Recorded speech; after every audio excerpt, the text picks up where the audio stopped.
I think for us, as a, local-based community development corporation, the first context I would really say is that, we're an organization that serves a community that it's the second poorest congressional district in the state. It is arguably the epicenter of the opioid epidemic right now. Over the past couple of years, violence, homicides have doubled and plus that over the past year and a half within this district. And all of those things, you can look at them as individual things, or you can see them as a direct result of systemic racism. And so that's our starting point.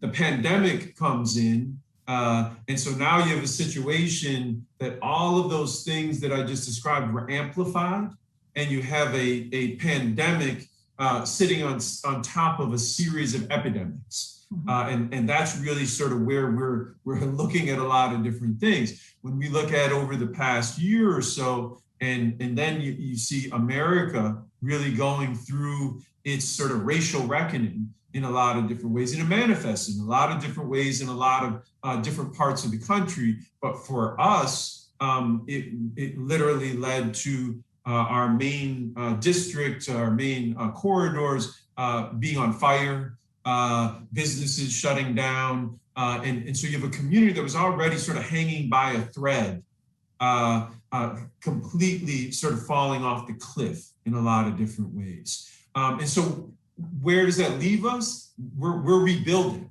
We're literally rebuilding right now. We haven't changed our mission, but we've adjusted on how we're going to do it.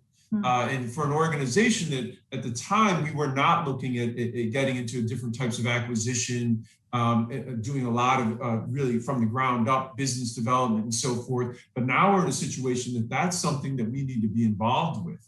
We're an organization that I would also say, we're well positioned in that we're an organization that centers trauma-informed care. We center racial equity. So we have those foundational pieces, which is what we all know will lead to the greatest success with this work. But we also face, the challenges of a lack of access to capital, that we need to address things at the level, that we need to address them, which is almost a level of a Marshall Plan, a type of situation out here.